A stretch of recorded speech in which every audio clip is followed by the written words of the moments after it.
Thank you for staying with us. You're still watching The Breakfast on Plus TV Africa. SERAP demands NNPCL account for missing 500 billion naira for oil funds. The Socio-Economic Rights and Accountability Project SERAP has asked the NNPCL to explain the alleged non-remittance of 500 billion naira in oil revenue to December 2024. The report revealed that only 600 billion out of 1.1 trillion naira end was remitted to the Federation account. And in a letter dated May 17, 2025, SERAP urged NNPCL CEO Bayo Ojulari to identify those responsible and hand them over to anti-graft agencies. The group threatened legal action if there is no response within 7 days, and SERAP has warned that the missing funds deepen economic hardship and could have funded key sectors like health and education. It cited the Freedom of Information Act to demand full transparency and accountability. And joining us to have a conversation on this is Nick Agule, who's an energy expert. Good morning, sir. Thank you for joining us. Good morning to our viewers globally. Good morning. All right, so missing 500 billion naira oil funds. What's your initial reaction to that? It's nothing new. We have had this in the past. In fact, 500 billion, which is less than $1 billion, is actually like $300 million because, dollar at 1.516, $1 billion will be 1.5 trillion. So 500 billion is just like $300 million, which in the oil industry is actually peanuts. Because don't forget that we're producing, if we say we're producing 1 point something million and we're selling it at $65, then you should know how much that is going to come up to. So this is nothing new. Let's cast our minds back a bit. When the Gulf War started, and the Gulf War, for those who are young enough not to know what the Gulf War was in Iraq. The American coalition, they fought a war with Iraq. And because of that, given that the Gulf states, especially Iraq, were major oil producers, the price of oil went high up. And Nigeria got what is called the oil windfall. And then it is alleged, and in fact, a report that was issued by Justice Okigbo, that $12.4 billion. So we're not talking 500 million naira here, 500 billion naira, $12.4 billion disappeared. That was under the Babangida regime. Fast forward 10 years later, Sanusi, who is Emir Kano now, was the central bank governor. And he said $20 billion are missing. $20 billion are missing. And what did the government do? The government quickly removed him from office as central bank governor.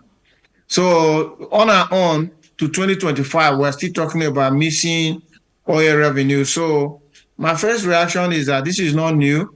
Is what has been happening to us. And recently, President Trump went to the Gulf states.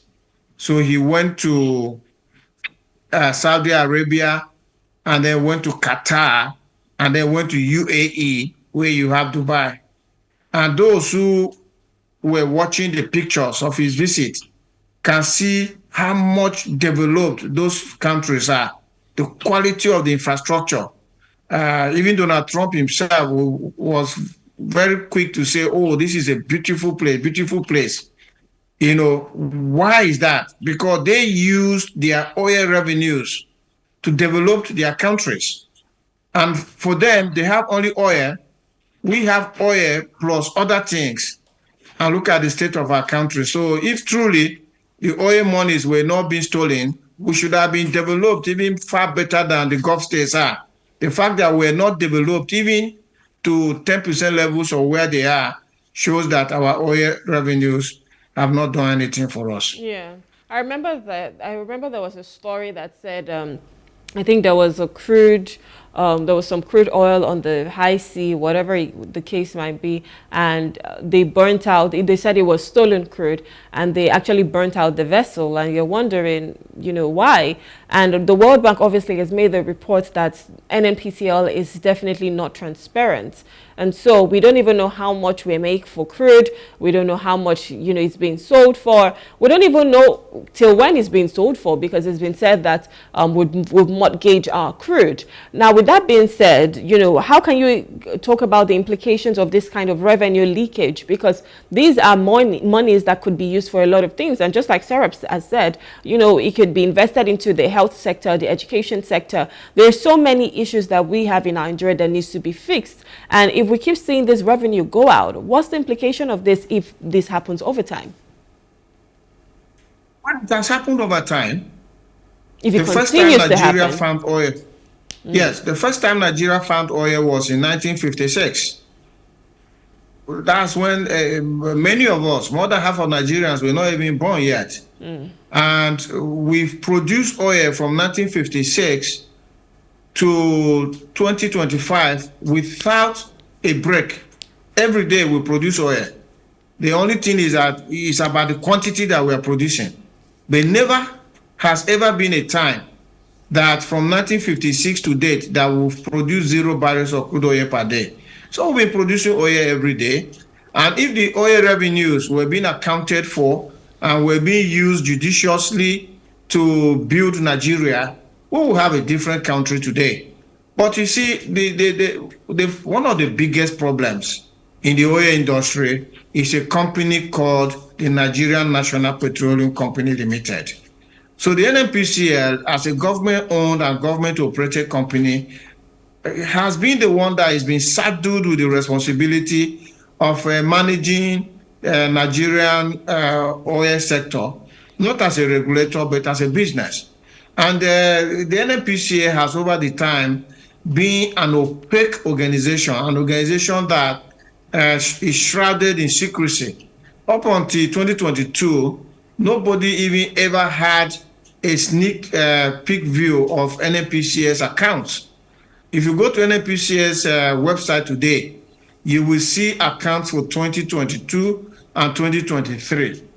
A company that started to exist right about when we started to produce oil in different shapes and forms anyway, to the point where it is now, has never published accounts for Nigerians to see what has been happening to oil revenues that we have generated over the time.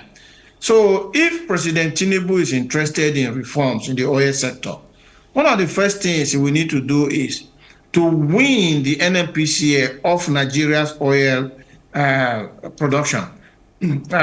Just to give a quick background, NNPCL as a company, they have their oil production subsidiary that is called the NNPCL Exploration and Production Company Limited. That should be the only company's oil production that the NNPCL should be accounting for. But the majority of crude oil produced for Nigeria is not produced by the NNPCL directly. It's produced by the international oil companies and other indigenous producers who are in joint venture with the government. So being in a joint venture, when they produce oil, part of the oil is shared to the government. Instead of the government selling the oil and then bringing the money back into the federation account, the NNPCL is the one that has the responsibility of taking that oil. So they take that oil produced by the IOC and they go and sell it. And when they sell it, they spend it. It is what is left that they now bring into the federation account. So even this report that you are referring to here, that the World Bank is talking about, the World Bank is talking about the net proceeds that should have been put into the federation account after the NNPCL has spent the money. Yet, they didn't even put it. So if President Tinubu wants to solve this problem, if I were in his shoes, or if I'm in a position to advise him, I would tell him that he should take the NNPCL away from the crude oil that is produced by the IOCs and other companies, and maybe set up a department in the presidency or in the Ministry of Petroleum Resources that will be the one that is responsible for selling that oil for us. So that once they sell that oil, they bring all the proceeds to the federation account. Let the NNPCL go and do their own oil. And if they don't have oil to do, then let them sink. Because it is when they sell Nigeria's share of crude oil produced by the IOCs that they now use the money to go and start paying people working in refineries that are not working.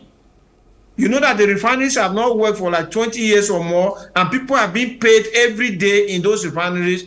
Ask yourself, if the refineries are not making money, where is money coming to go and pay those refineries? It's coming from Nigeria's crude oil that the NNPCL went and carried from Mobil, from Chevron, from Shell, from Total, sold and used the money that way.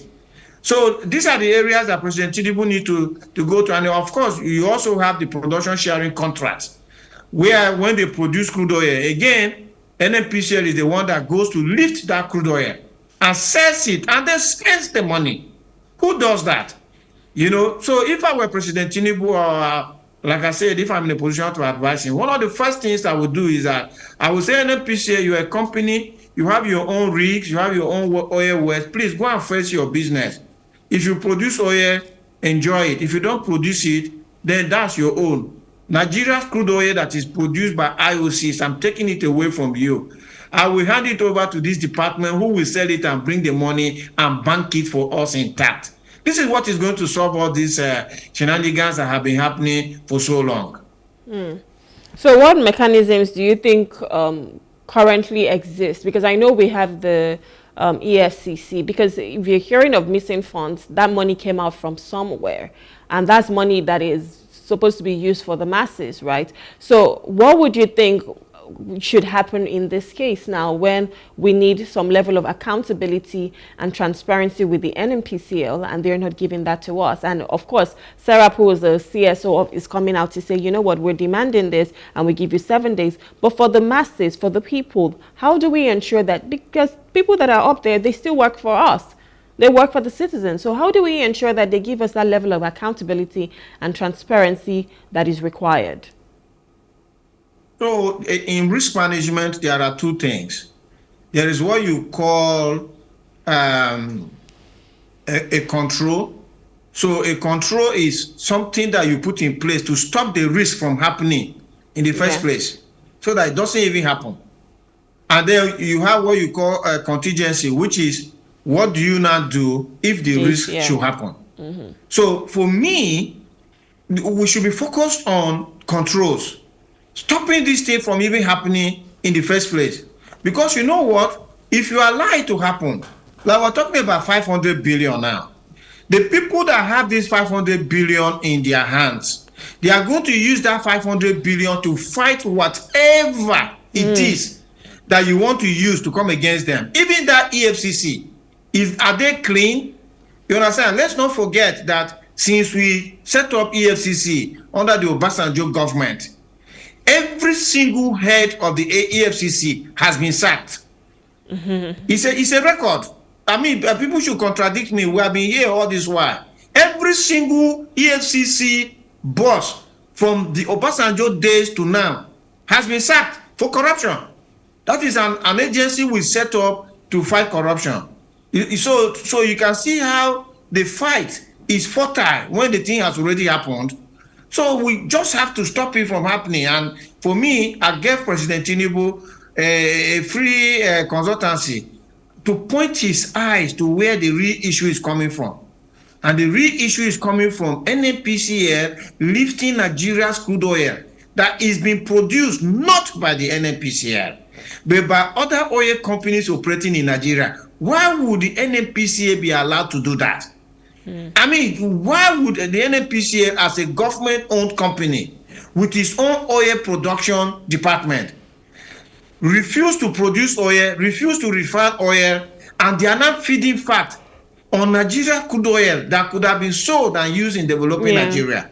So the monies that have gone, look, Rume, the monies that have gone, I can assure you that we can fight to get those monies. Difficult, like the $12.4 billion in the Babangida days, the $20 billion in the Jonathan days that the CBN governor spoke about. We have not seen that money come back. So we just have to stop the money going out. That's going to be the best thing for Nigeria. All right, thank you so much. So basically that speaks on more of control and not just, having a contingency plan when this has happened. So it's important that we're looking at this, because I think the NNPCL is just basically focused on the marketing aspect. They're really not doing anything when it comes to, producing this. So if they're sorting out marketing, then there should be proper audit reports that you would expect to see, because that's what happens when you're thinking of accountability. But like you said, putting those controls in place, putting the checks, the checks and balances to ensure that